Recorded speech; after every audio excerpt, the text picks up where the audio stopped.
Abans de començar la roda de premsa,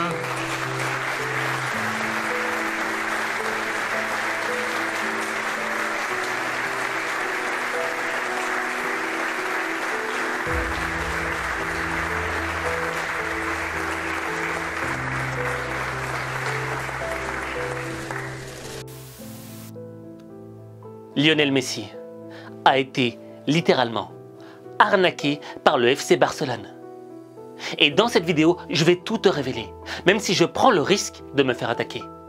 Parce que cette arnaque pourrait t'arriver. Alors, regarde ça. Je ne sais pas pour toi, mais moi, ça m'a fait mal de voir Messi en larmes. De voir Messi dans cet état-là.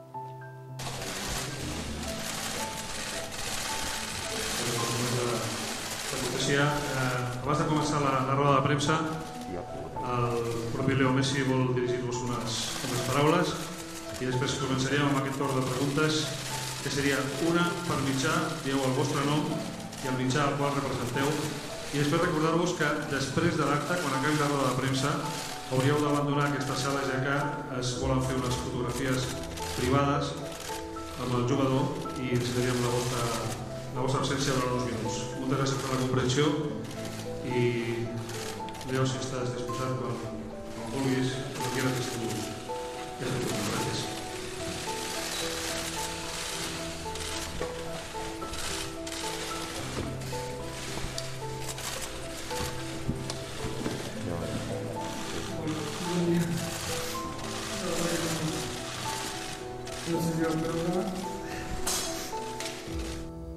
Parce que le FC Barcelone, pour Messi, c'est le club de son enfance. Il y est arrivé quand il avait 12-13 ans.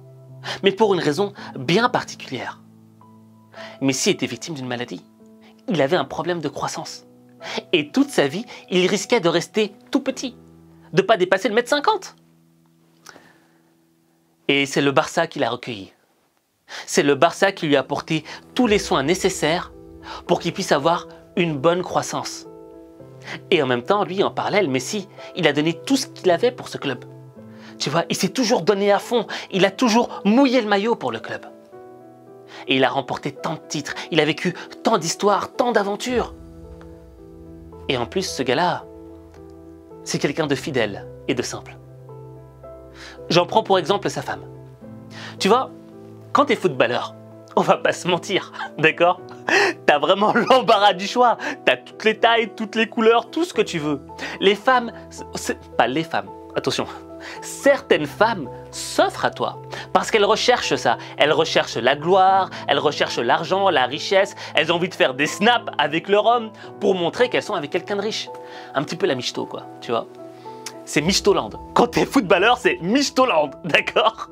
Et moi, si j'étais footballeur pro, crois-moi, je ferais n'importe quoi. Mais Messi, non. Messi, lui, il a rencontré sa femme quand elle était petite dans son quartier. Et il était amoureux d'elle déjà. Et il lui est resté fidèle en amour, depuis sa tendre enfance. Et il s'est marié avec elle, il a eu 3 enfants et il a fait sa vie. Donc tu vois, une personne qui est aussi fidèle, une personne qui est aussi simple, tu vois, qui en a rien à foutre des strass et des paillettes. Imagine-toi le choc qu'elle ressent quand on lui apprend que le club de son cœur, sa maison qu'il a recueillie, le rejette. C'est un monde qui s'écroule. Ça blesse, ça fait mal. C'est pour ça que tu le voyais en larmes, c'est pour ça que tu sentais que pour lui, c'était la fin du monde. Et il faut dire qu'il a fait des efforts, Messi, pour rester au Barça. Tout d'abord, il a réduit son salaire de 50%. Mais l'arnaque, c'est que quand son père était venu à Barcelone pour signer le contrat, les dirigeants du club lui ont dit, écoute, bon, 50% on ne pourra pas au fait. Faut qu'il réduise son salaire de 70%. Et là, le père de Lionel Messi, il a pété un câble. Il leur dit, mais attendez, vous foutez de moi ou quoi? On avait dit 50%. Et maintenant, vous me dites, à la veille de signer, 70%. Alors qu'il reste plus que quelques heures avant que le contrat se termine. Ils allaient en venir aux mains.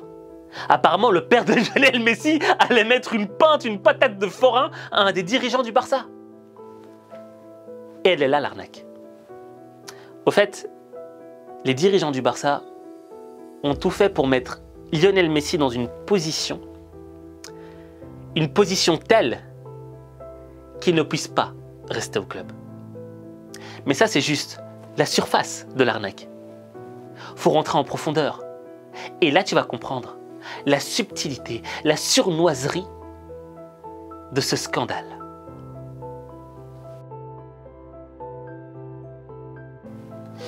Bon, on rebobine 1 an en arrière, exactement. Je ne sais pas si tu te souviens, mais Luis Suarez, qui était également un attaquant du FC Barcelone, s'était fait jeter comme un malpropre. Et le pauvre, il en avait pleuré comme Messi.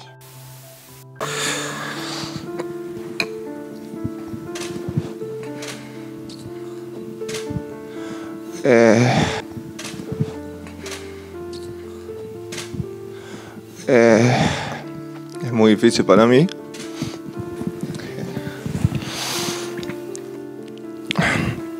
Esto es por todo lo que hice.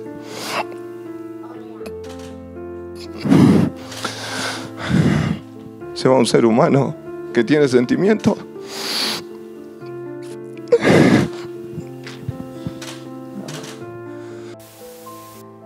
Et au fait, là, Luis Suarez, pourquoi il s'était fait jeter du club comme un malpropre? Parce que tu avais le nouveau coach, Ronald Koeman, qui arrivait. Et ce coach-là, il avait besoin de jeter Luis Suarez. Pourquoi? Eh bien, pour asseoir son autorité. Pour dire aux autres joueurs du club, vous voyez là, Luis Suarez, c'est un joueur emblématique. C'est le meilleur pote de Lionel Messi. Moi, j'en ai rien à faire. Je vais le jeter. Comme ça, vous comprendrez que n'importe lequel d'entre vous, je peux le jeter. Sauf Messi, bien sûr. Parce qu'il n'avait pas le pouvoir de jeter Messi.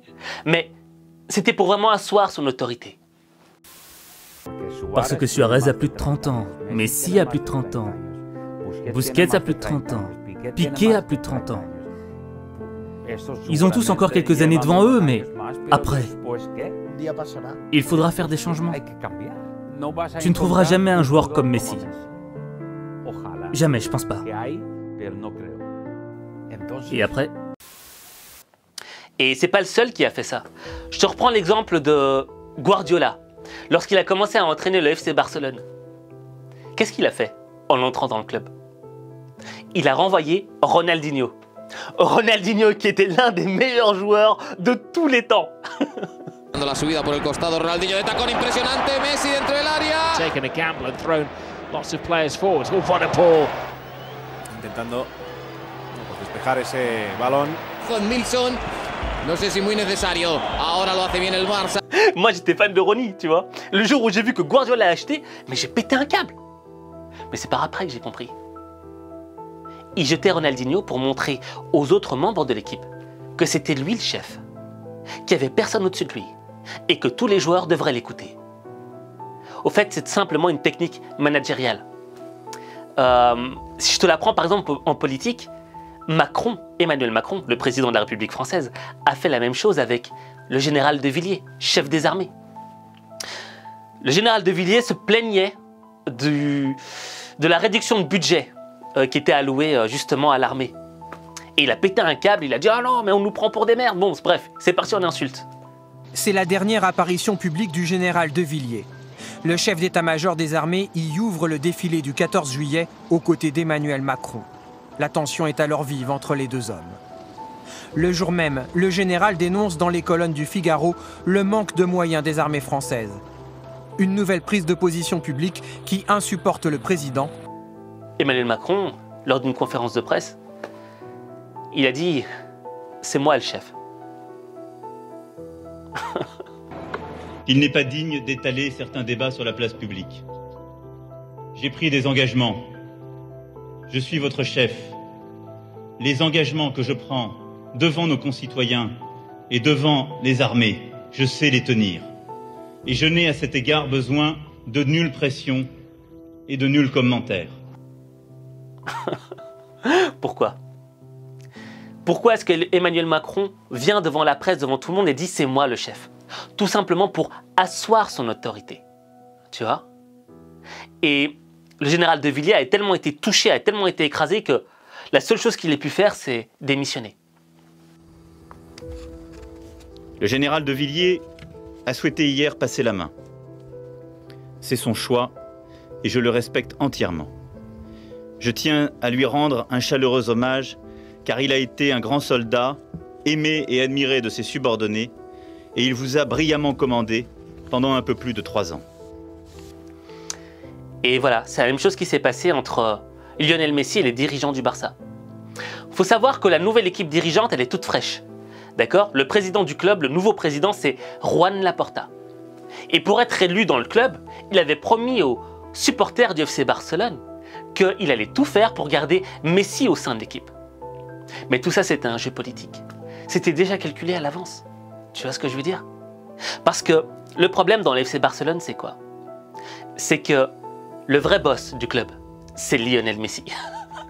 Ça fait 20 ans qu'il est là, il a gagné plein de titres pour le club. Je veux dire, ce mec, tu peux rien lui dire. Tu vois ce que je veux dire? Et Juan Laporta, il n'a pas envie d'être le numéro 2 du club. Il veut être le numéro 1. Il veut être le président. Et il veut pouvoir assurer... Allez, il veut pouvoir faire tout ce qu'il a envie. Mais il ne pourra pas faire tout ce qu'il a envie tant qu'il y aura Lionel Messi. Donc, la surnuiserie de l'arnaque, c'est tout simplement de faire en sorte de coincer Messi pour qu'il s'en aille de par lui-même. Et c'est ce qu'il a fait. Donc, quand le président te parlait de problèmes d'argent, que la Liga plafonnait les salaires, ça n'a rien à voir. Ça va dans son sens.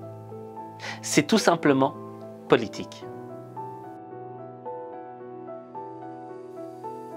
Et pourquoi, dans le fond, cette technique marche? Je vais partager avec toi une histoire personnelle. Un peu... très personnelle même. Tu vois, j'étais plus jeune, j'étais ado et j'avais un pote. Et on s'était fait embêter par un genre de petit gang, tu vois, mais vraiment gang claqué au sol. Mais les mecs, ils étaient plus âgés que nous. Et vraiment, ils nous embêtaient et ils faisaient trop les malins avec nous. Et un jour, je sais pas ce qui s'est passé, mais il y en a un qui a fait un truc qu'il n'aurait pas dû faire à mon pote. Et mon pote, il a un grand frère. Mais quand je t'ai dit grand frère, mets bien en évidence le mot grand, tu vois. C'est le genre de mec, c'était une armoire à glace. Tu vois, genre, tu le voyais dans la rue, tu lui disais, non mais tiens, mon portefeuille, mes clés de voiture, tiens, prends tout, ne me demande rien. Tu veux mes chaussures? Mais bien sûr, je te donne mes chaussures, frère, tiens, prends. C'était vraiment le genre de mec qui faisait peur. Tu le voyais, t'avais peur. Moi, je le voyais dans la rue, je flippais. Tu vois, il me disait, oh Aziz, qu'est-ce que tu fais là? Je fais, alors, je suis là, je vais prendre le tram, tout simplement.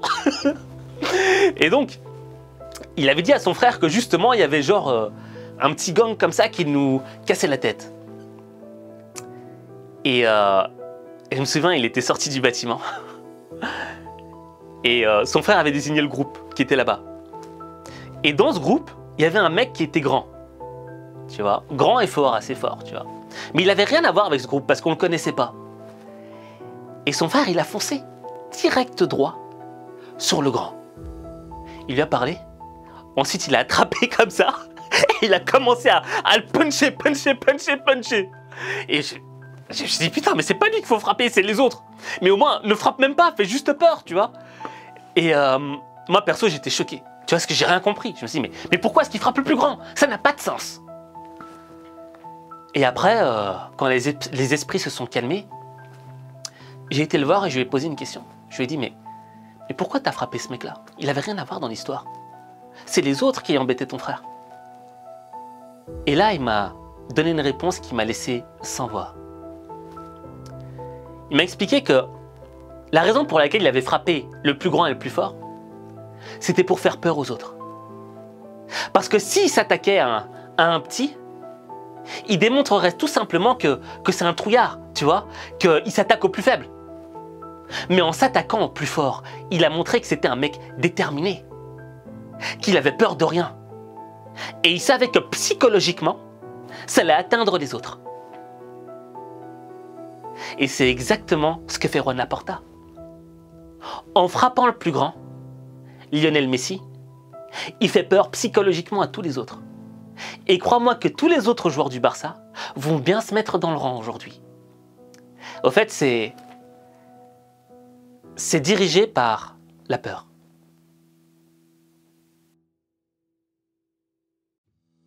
Alors, comment faire quand tu es victime toi-même de ce genre d'arnaque? Quand on veut te jeter d'un job, par exemple. Moi, ça m'est arrivé. Hein. Et je pense que ça arrive à beaucoup de gens. Tu es dans un job, tu es dans un lieu, tu es dans un groupe, etc. Et on fait tout pour t'éjecter. On fait tout pour te rejeter. Comment réagir?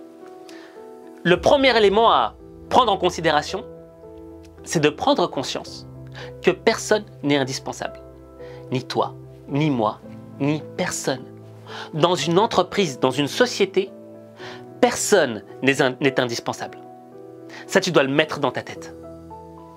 Et le deuxième élément, c'est que tu pourrais te faire jeter. Parce que comme tu n'es pas indispensable, tu pourrais te faire jeter. Mais ce qui compte, ce n'est pas la manière dont on te jette, c'est la manière dont tu pars. Il faut que tu partes d'une manière propre et digne. Pourquoi? Parce que l'ennemi, quand je parle d'ennemi, je parle de la personne qui va tout faire pour t'éjecter. L'ennemi, il va exploiter la moindre faille, la moindre erreur, le moindre petit truc que tu as fait de mal. Et il va dire, mais regardez ce qu'il a fait. Et il va la pointer du doigt et il va l'amplifier pour que on te diabolise. C'est ça l'objectif. Et ça va t'arriver, hein. Je te le garantis. Si tu as un job, si tu es dans un groupe, si tu es dans un club de foot, un club de sport, on va exploiter la moindre faille pour te jeter. C'est pour ça que tu dois toujours être propre et digne.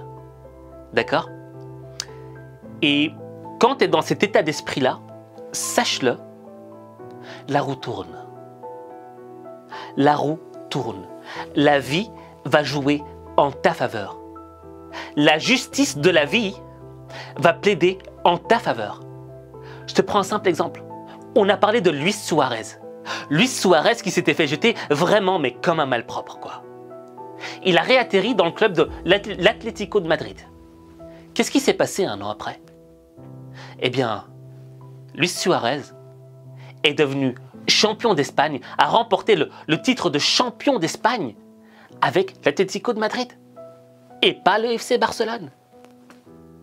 La roue a tourné. Au fait, cette histoire de Luis Suarez, elle doit te faire prendre conscience que, certes, ça fait mal de se faire jeter, d'accord? Mais c'est pas parce que tu t'es fait jeter que tu dois accepter d'être un loser. Parce qu'en général, quand on nous jette, c'est pour nous dire qu'on n'est pas assez bon, qu'on n'en vaut pas le coup. Et ça crée un coup sur nous-mêmes, parce qu'on doute. Tout d'un coup, on se dit, mais putain, peut-être que je suis une merde. Et c'est pour ça qu'ils veulent plus de moi. Je vaux peut-être pas le coup. Mais ça, c'est faux. Ce qui compte, c'est de continuer d'aller de l'avant. D'accord? Ce n'est pas parce que ton aventure s'est terminée avec une société ou un club que t'en vaux pas le coup. Non. L'aventure s'est arrêtée de ce côté-là. Mais l'histoire de ta légende personnelle, elle ne s'arrête pas.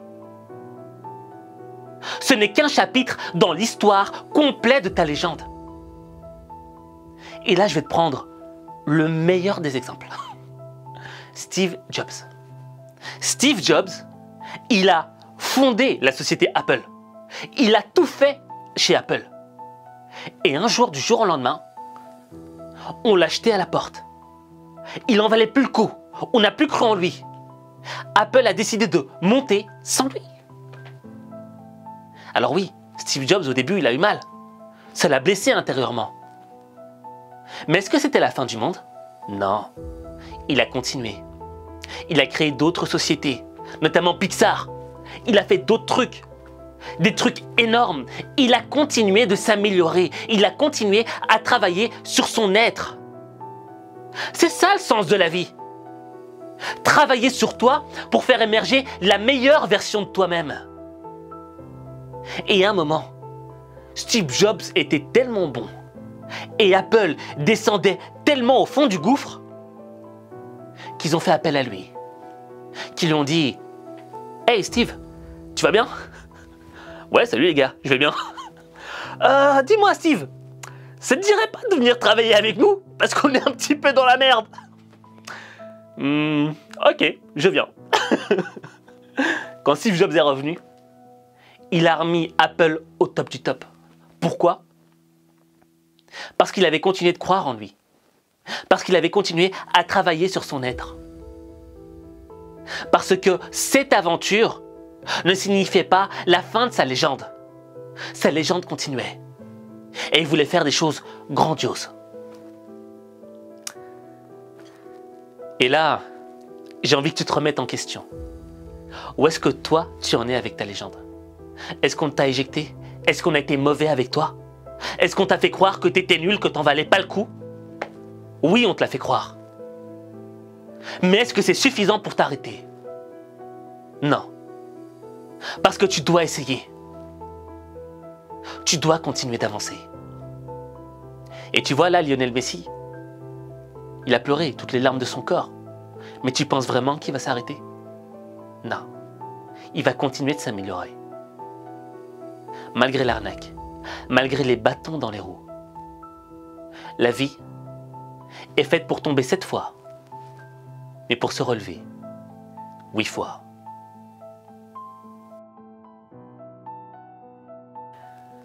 Ah, beaucoup d'émotions. Hein.